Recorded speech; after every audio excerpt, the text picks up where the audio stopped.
자, 이번에는 임대차 보실 차례입니다. 교재 629페이지죠. 임대차는 물건을 빌리는 겁니다. 빌려서 사용하는 거예요. 대가로 차임을 주고 이렇게.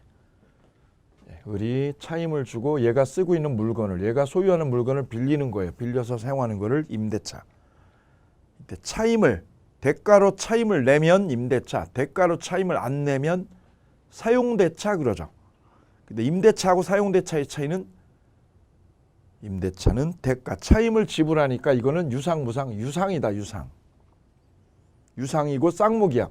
물건 쓰게 해줘야죠. 물건 사용하게 해줄 의무가 있죠. 임차인은 차임을 지급해야 될 의무가 있죠. 쌍무계약입니다. 쌍무계약이고 대가를 주니까 유상계약이다. 낙성, 불효식 똑같죠. 근데 사용대차는 대가를 안 주죠. 대가도 안 주죠. 그러니 이거는 쌍무가 아니라 편무계약이죠. 그리고 무상계약이죠. 그 점에서 구별이 됩니다. 어쨌거나 임대차는 물건을 빌리는 겁니다. 그럼 임대인은요. 임대인은 저 차임을 받아 먹어야 되니까 대신에 뭐를 해줘야 되냐. 물건을요. 물건을 쓸 수 있도록, 임차인이 쓸 수 있도록 해줄 의무가 있다. 이게 가장 중요한 의무. 그게 632페이지 있죠. 2절에 상호간의 권리 의무 나와 있죠. 그죠? 목적물을 사용하고 수익하도록 해줄 의무. 즉 수선 의무라는 게 생긴다. 수선 의무. 그래, 보일러가 고장이 나면 고장난 보일러는 누가 고치냐? 임대차. 임대차에서는 누가 고쳐요? 주인이 고쳐요. 주인이. 전세권에서는 전세권자가. 그 점이 중요한 차이점, 비교점이에요. 비교점. 그래서 1항 보시면 쌍괄호 1번에 1번 임대인은 목적물을 임차인에게 인도하고, 인도라는 게 넘겨주는 거죠. 계약 존속 중 그 사용 수익에 필요한 상태를 유지할 의무를 부담한다. 이걸 유지관리 의무라고 그래요. 유지관리 의무. 거기 밑줄이요. 그런데 전세권에서 보면 비교 보실까요? 동그라미 2번 밑에 비교. 전세권자는 누가 관리를 해요? 전세권자 스스로 관리를 합니다. 그래서 전세권자가 보일러 고쳤다. 그러면 그 보일러 수리비 달라고 못해요. 근데 임대차에서는 주인이 보일러를 수선해야 되거든요. 갑이. 그런데 이걸 누가요? 주인이 안 고쳐가지고 안 고쳤어요. 급해서. 임차인이 고쳤다. 임차인이. 겨울에, 한겨울에. 그러면 임차인은 그 비용을 내놔라. 즉 필요비를요.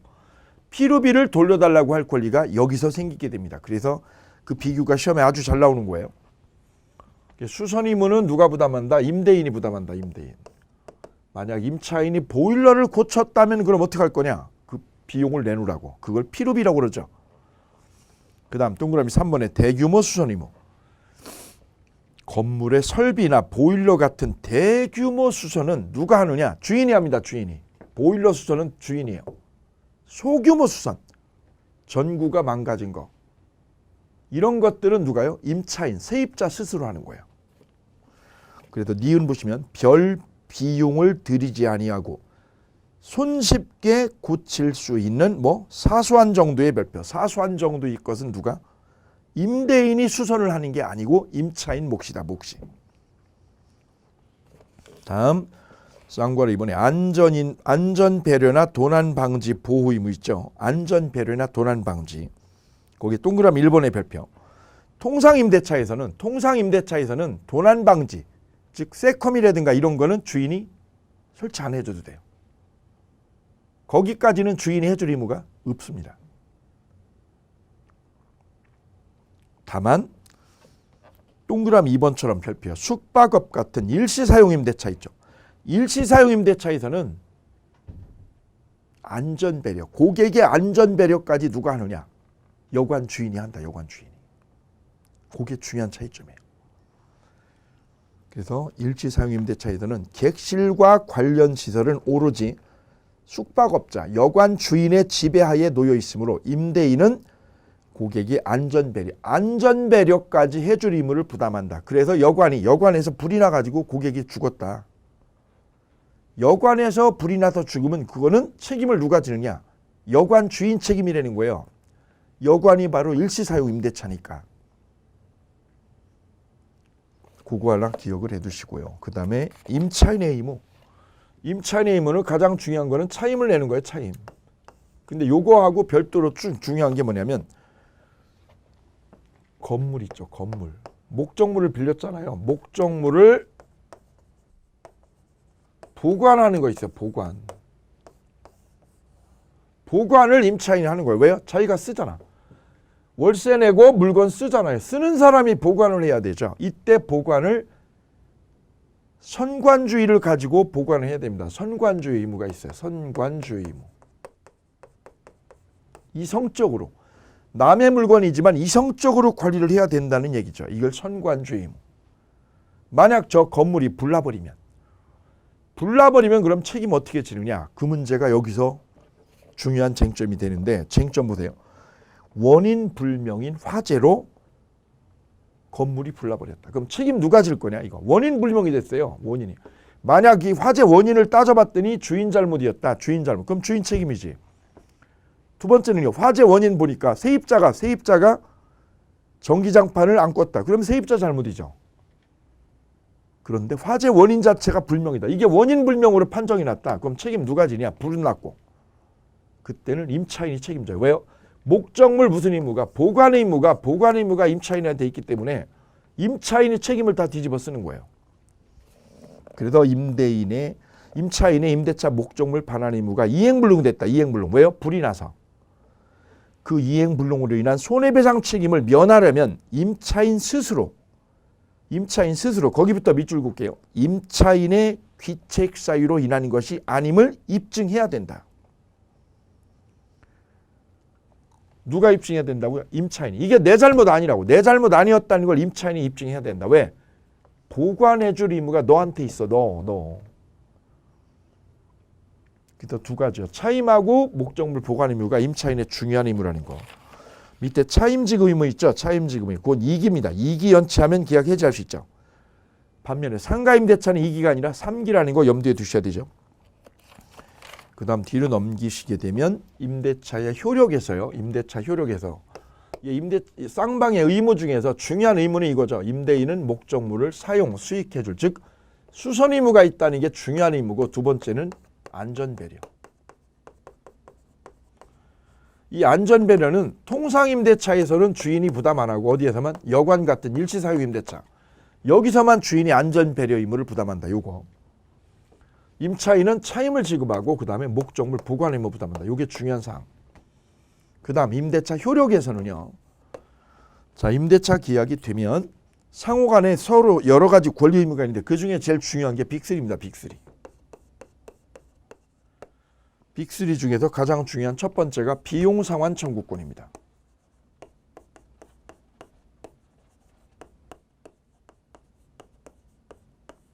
임차인이 건물을 사용하다가 보일러가 고장이 나서 아니면 수도관이 고장이 나서 그거를 고쳤다. 원래 주인이 고쳐야 되는데 주인이 연락이 안 돼서 해외여행이라서 연락이 안 돼서 임차인이 그걸 수선을 했다. 그럼 수리비가 들어가잖아요. 수리비. 누구 건물을 수리하는 거예요? 남의 건물을. 그 수리비를 돌려달라고 할 수 있습니다. 그게 바로 필요비입니다. 필요비. 이거 언제 돌려달라고 그러냐? 즉시요. 보일러 고쳤다 오늘. 인부 불러가지고 고쳤다. 그래 돈이 150만 원 들어갔다. 즉시 청구합니다. 즉시. 반대로 유익비는요. 유익비. 가령 임차인이 그럴 리는 없겠지만 건물을 페인트 칠을 했다. 페인트 칠을. 이걸 계량비 또는 유익비라고 그래. 유익비. 그럼 이 계량비나 유익비는 언제 돌려받느냐? 계약 종료 시에 돌려받습니다. 종료 시. 종료 시라는 건 뭐냐? 나갈 때요. 임차인이 나갈 때 저 돈 돌려달라고 하는 거예요. 그래서 필요비는 즉시, 유익비는 종료 시에 돌려달라고 합니다. 중요한 거는요. 그 다음에 요게 중요한 포인트고 두 번째는요. 이 비용상환 청구권은 비용상환 청구를 하려면 임차인이 보일러를 고쳤다. 화장실에 타일 작업을 타일 교체 작업을 했다.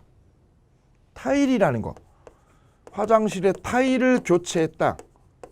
그럼 이 교체한 타일은 건물에 내가 건물 새 살고 있는데 건물에다가 교체 공사를 한 거 아니겠어요? 그럼 타일 교체하면 저 교체한 타일은 건물과 별개로 되는 거예요. 건물의 구성 부분이 되는 거예요.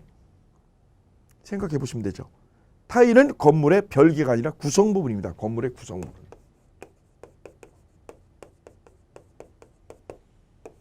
딱 붙어버린 거 아니에요. 그죠? 그때 하는 게 바로 비용 상환 청구예요. 구성 부분이 되어야 돼요. 구성 부분일 것. 그래야 비용을 주인한테 내놓으라고 할 수 있는 거예요. 그래서 비용 상환 청구는 건물에 뭐가 될 것? 구성 부분이 되어야 된다는 거예요. 그럼 이 비용을 누구한테요? 임대인한테. 임대인한테 비용을 달라고 합니다. 임대인한테. 누구한테요? 임대인에게. 임대인에게 비용 달라라고 할 수 있어요. 이게 비용 상환 청구권이에요. 그래서 이런 얘기를 할 수가 있게 되는 거예요.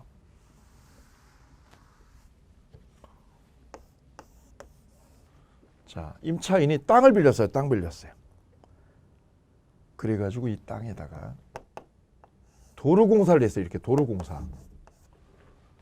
그럼 누구 땅에? 남의 땅에. 남의 땅에 공사비 들인 거죠. 1,000만 원씩이나. 이건 유익비라고 그래요. 이 공사비를 유익비. 근데 계약 기간 10년이거든요. 10년. 아직 멀었어요. 이거. 아직 기간 아직 창창하게 남았는데 주인이 갑자기 바뀌었어요. 땅 팔아가지고. 주인이 바뀌었다 이렇게. 새 주인이죠.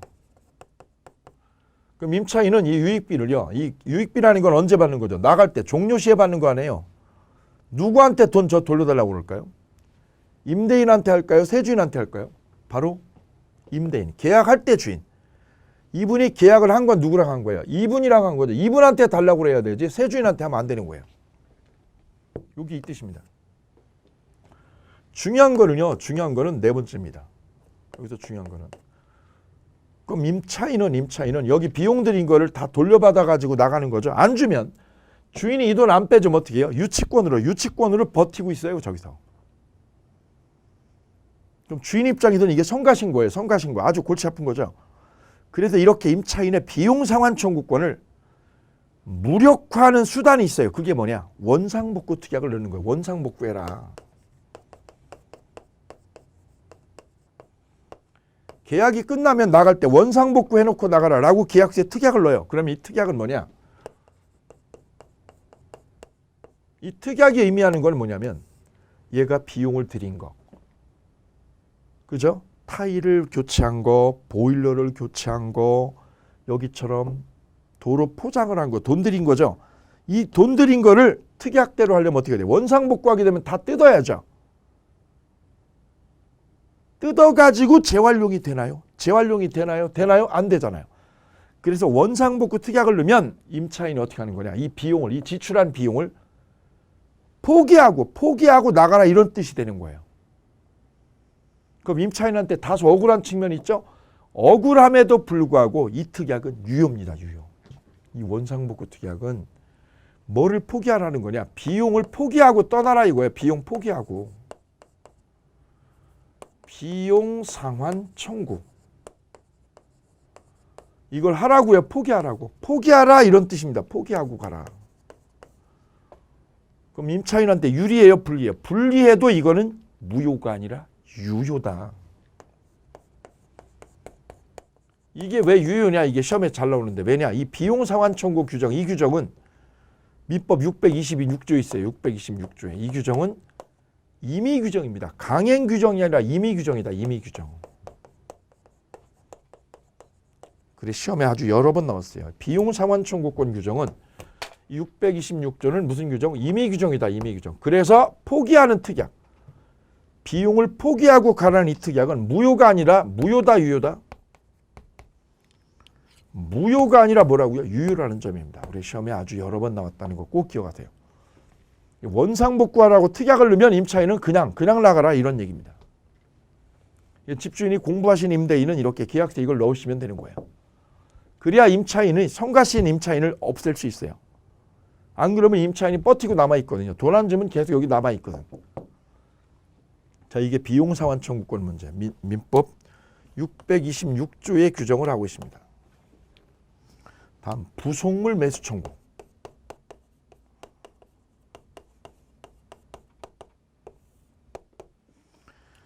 부속물 매수 청구권. 자, 필요비는 거기 쌍괄호 1번 종료 필요비 유익비, 2번 청구 시기, 3번 상대방 이렇게 나와 있죠. 4번에 한 개의 별 3개요. 그리고 부속물 매수 청구권은 646조하고 47조에 있어요.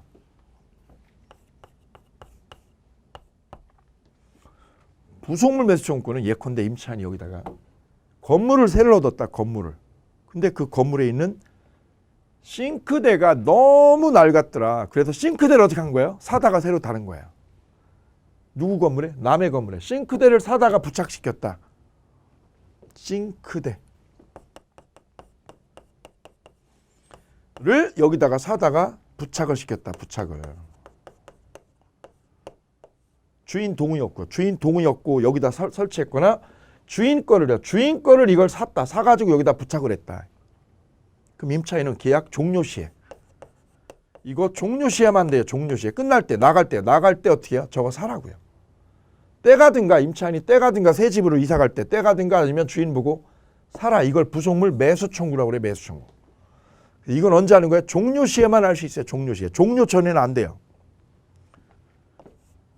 채무불이행으로 임차인이 월세 밀려가지고 쫓겨날 때 이때는 안 돼요. 채무불이행일 때는 안 됩니다.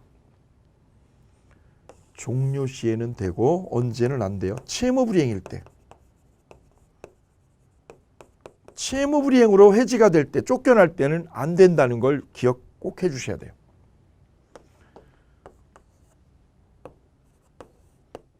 그럼 이 싱크대라는 거는 건물에 부착이 돼서 떼어져요, 안 떼어져요? 분리 독립하는 게 가능하기 때문에 이 싱크대는 독립한 물건이다. 건물하고 독립한 물건의 성격을 가져야 된다.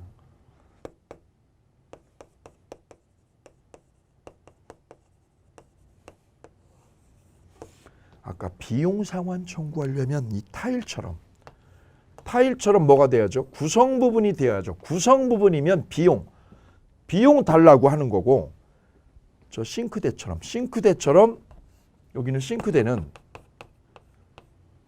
부착시킨 싱크대는 떼어지는 거, 분리 독립하는 게 가능하죠. 건물하고 별개가 되죠. 그래서 독립한 물건이면은 주인 보고 매수 청구를 하게 돼요. 그리고 양자가 전혀 달라요. 구성 부분이냐 독립한 물건이냐 이거에 의해서 판가름이 난다는 게 중요한 포인트. 그래도 계약이 끝났어요. 사세요. 이거 사세요. 싱크대 당신 사세요. 왜? 네 동의 없고 여기다 설치했으니까 사세요. 네가. 이게 매수 청구. 이 부속물 매수 청구권은 매수자가 들어갔죠. 민법에 매수자, 매수 청구권이라는 말이 들어가 있으면 매수 청구권이라는 말은 형성권이다. 형성권. 그럼 형성권은 특징이요. 일방적으로 통지하면 끝나는 거예요. 따라서 임차인이 사시오 그러면 주인은 거절할 권리가 전혀 없다는 거죠. 그래서 이 형성권은 주인의 갑에 승낙 없이도 싱크대에 대해서 뭐가 이루어지냐? 매매 계약이 성립하게 된다는 특징이 있어요. 왜 승낙을 얻잖아요? 형성권은 일방적으로 하니까 승낙 없어도 되는 거예요.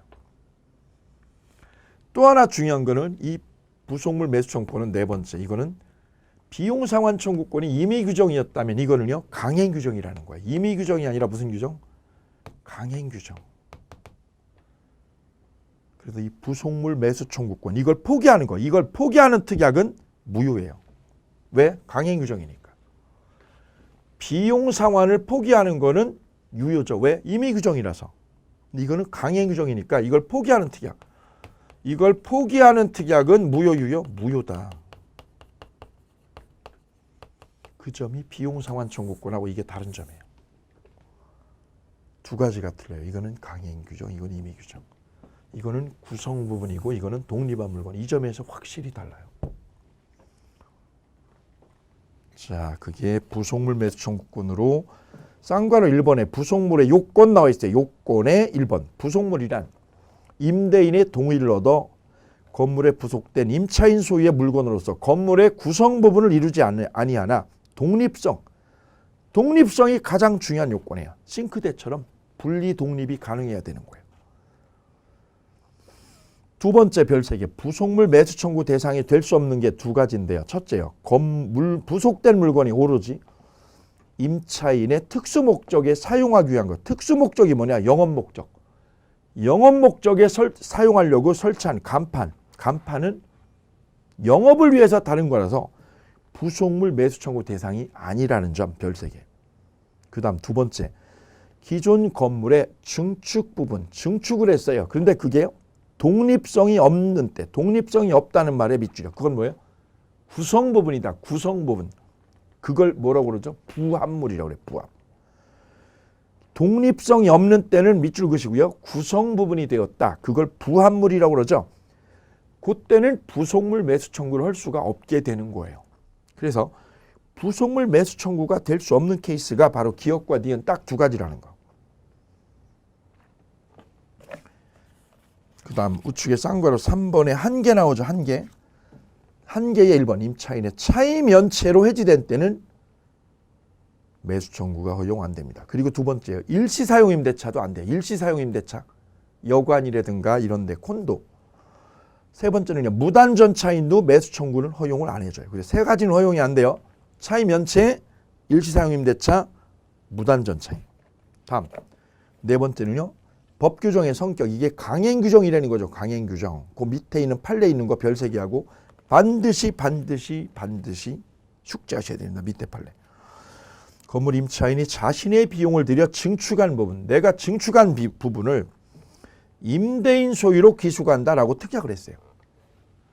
그러니까 이렇게 된 거거든요. 이렇게 건물이 있는데 여기다가 어떻게 했냐면 증축을 했다고, 이렇게 증축을. 누가요? 임차인이. 그 증축 부분을 특약하기를, 여기다 특약을 하기를 누구한테 주기로요? 임대인한테 넘겨주긴다. 이렇게 특약을 했다는 거죠. 이건 이게 무슨 뜻이냐? 증축 부분을 누구한테 주기로? 임대인에게. 임대인에게 귀속하자. 그럼 이게 무슨 의미를 가느냐 이게. 임차인이 증축한 거를 누구한테? 주인한테 넘겨주기로 했다 이거죠. 그럼 이건 뭐냐? 나갈 때 철거하고 이러려고 그러면 돈 들어가잖아요. 그래서 철거 의무를 면하고, 철거 의무를 면하는 대신에 비용을 요구 안 하겠다 이런 뜻이라는 거예요. 그래서 이거는 이런 의미를 가는 거예요. 비용 상환 청구. 비용 상환 청구를 하겠다, 포기하겠다. 포기하겠다 이런 의미라는 거예요. 철거 의무를 면하는 대신에 원상회복 의무를 면하고 비용 상환 청구를 포기하겠다. 그럼 이 비용 상환 청구는 강행 규정, 임의 규정? 임의 규정이잖아요. 그럼 이걸 포기하는 특약은 유효, 무효? 유효다. 이건 유효. 그래서 임차인은 이런 특약을 넣으면 비용을 달라고 못 하는 거예요. 왜? 원상회복을 안 하는 대신에 비용을 달라고 안 하겠다. 이런 뜻이라는 거죠. 그래서 이거는 무효가 아니라 유효다. 조심할 건 이거는요. 이거는 부속물 매수 청구 포기 특약. 부속물 매수 청구 포기 특약. 여기에 해당 안 된다. 여기가 어렵습니다. 여기가 아주 어렵고 까다로워요. 이게 무슨 의미냐면 이게 증축 부분이 부속물이라는 요건을 갖추려면 이 증축 부분이 누구의 소유여야 되느냐? 임차인이 소유를 장악하고 있어야 돼요. 싱크대처럼. 싱크대 임차인이 소유하고 있는 거잖아요. 다만 건물에다 부착을 시킨 거지. 그래야 부속물이 되는 거예요. 그래, 부속물이 되려면 요건이요. 독립한 물건이고 그 소유가 누구 거야 돼요? 임차인 거야 돼. 임차인이 소유를 하고 있어야 돼. 임차인 소유. 그래야 이게 부속물이 되는 거예요. 근데 지금은 이걸 누구한테 넘겼어요? 임대인한테 소유권을 귀속하겠다라고 했지 않습니까? 그러면 이거는 임차인 게 아니라 임대인 소유로 넘어간 거예요. 그러면 이거는요. 이 증축한 부분은 부속물이라는 요건을 못 갖춘 거예요. 부속물이 아니지. 부속물이 되려면 소유를, 저 증축 부분 소유를 임차인이 하고 있어야 되지 않습니까? 근데 소유를 누구한테요? 임대인에게 귀속시켰기 때문에 이거는 부속물에 해당되지 않는 거예요. 그래서 이 특약은 부속물 매수 포기 특약에 해당조차 되지 않는다. 왜요? 부속물이 아니니까. 그럼 이 특약은 무슨 특약이다?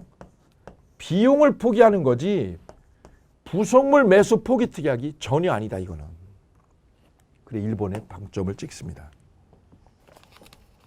그 부분이 시험에 빈번하게 나오는 거고요. 그 다음에 3번에 보면 03번 뒷장에 지상물 매수 청구권 나오죠. 지상물 매수 청구권. 이거는 민법 643조에 있습니다. 이 세 개를 묶어서 우리는 빅3라고 이렇게 부르고요. 매년 출제를 여기서 하고 있어요. 자, 그래서 이 부분 지상물 매수 청구권을 잠깐 살펴보면 임대차 계약일 토지에 대해서 한 겁니다. 토지를 빌린 거예요. 건물 빌린 거 아니에요, 이거. 토지 임대차입니다. 토지 빌렸어요. 땅을 빌린 거예요. 그리고 거기다 건물을 세운 겁니다. 토지를 임대를 해서 임차인이요. 여기는 임차인이 여기다 뭘 세운 거예요? 건물 세운 거예요. 건물 임대한 거 아니라고. 이거 조심하셔야 돼요. 건물을 세웠다. 이렇게 건물을. 그럼 이거 누구 거예요? 임차인 거지. 임차인 거. 그리고 임대차 계약이 종료가 됐다. 종료가. 그럼 건물이 남아있을 거 아니에요? 임차인 소유 건물이. 그럼 이 건물을 부시는 게 아니라 그대로 살려라. 부시는 거는 사회적으로 엄청난 낭비자 비효율이죠. 그래서 이걸 부수지 말고 살려라. 그럼 어떻게 살리느냐? 임차인이 갱신 청구를 한다. 갱신 청구. 갱신이라는 건 뭐죠? 연장해달라. 계약 끝났으니까 기간 연장해달라고 먼저 합니다. 1차적으로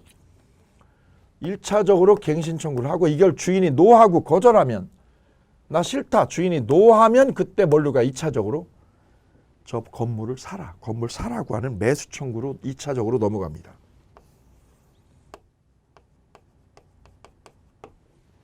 이게 2차적인 수단입니다. 이거는 형성권이라서 주인이 거절을 못한다. 거절권이 없다는 거예요. 이거는 거절을 해도 이거는 거절을 못한다는 거죠. 시험에 아주 잘 나오는 거예요. 왜요? 형성권. 이건 청구권, 형성권 이런 관계에 놓여 있어요. 자, 그러면 임차인은 계약 끝나면 이 횟집 건물을 주인 보고 사라고 할 수 있다. 이게 매수 청구. 자, 이 대상 건물은 쌍괄호 1번. 이 매수 청구 대상이 되는 대상 건물은 첫째요. 매수 청구 대상이 되는 건물은 어느 건물이냐? 허가 얻은 건물이어야 되느냐 이게. 이거 임차인이 여기다 횟집을 세웠다. 음식점을 여기다 지었다. 이게 허가 얻은 거냐? 아니라 무허가도 된다라는 거죠. 대상 건물은 첫째요. 등기 불문, 허가 불문, 동의 불문, 효용 불문하고 건물이 현존하면 됩니다. 미등기도 됩니다. 미등기. 그리고요. 허가 여부, 무허가도 됩니다. 왜? 허가 여부도 따지지 않아요. 그 다음 이 지을 때 여기 잘 되니까 옆에 또 하나 증축을 했어요. 이렇게. 주인 동의 안 얻고요. 주인 허락도 없이 여기다 건물을 또 하나 졌어요. 동의 없이 졌죠. 동의도 불문합니다. 동의 불문.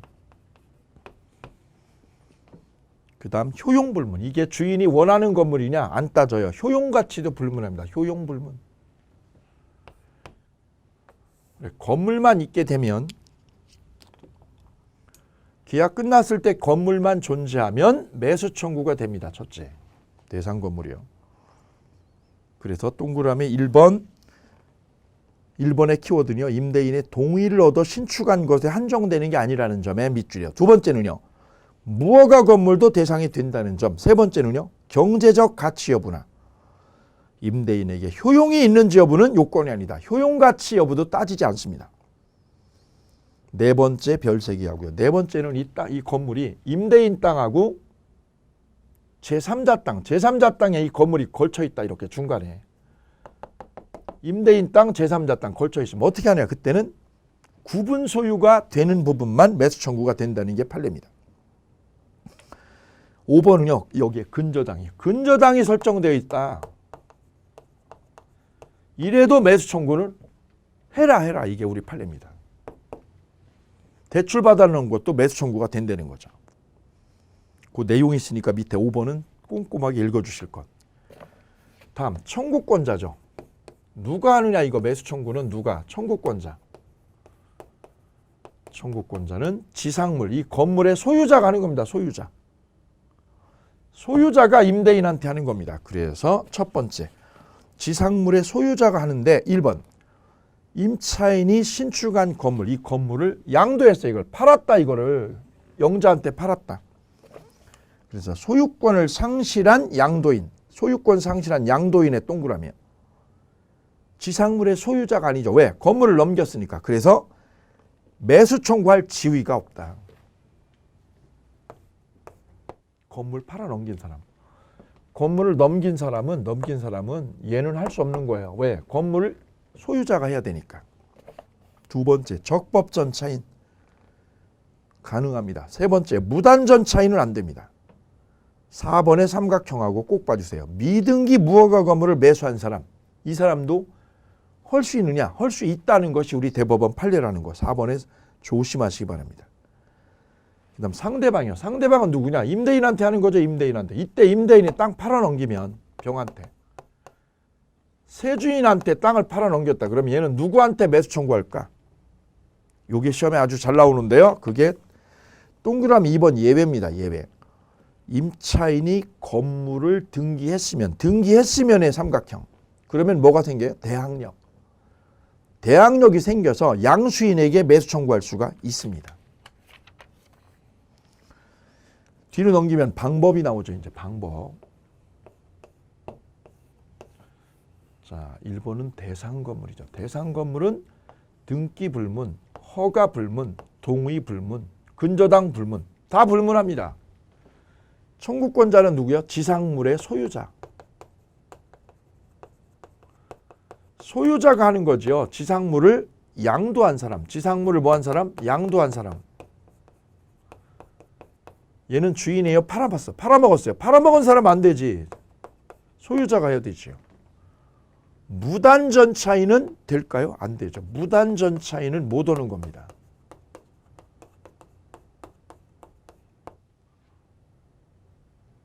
그 다음 채무불이행으로 해지된 사람. 월세 안 내가지고요. 채무불이행으로 뭐한 사람? 해지된 사람. 이 사람도 못합니다. 이 사람도. 못하는 사람이 세 사람입니다. 꼭 기억해 주셔야죠. 건물을 뭐한 사람? 양도. 팔아먹은 사람. 그 다음에 무단전차인. 그 다음에 월세 안 내가지고 해지된 사람. 이 세 사람을 할 수 없다. 상대방은 누구일까요? 상대방은 임대인이죠. 임대인.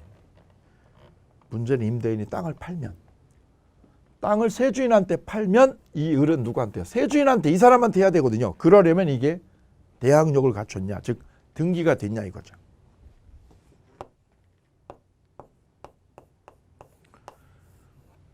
네 번째는요. 방법. 이 매수 청구하려면 먼저 갱신 청구를 하고 그 다음에 매수 청구로 넘어가야 된다. 그래서 갱신 청구를 거치는 게 1차적이죠.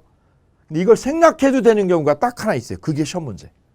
그게 동그라미 2번입니다. 방법의 4번에 2번.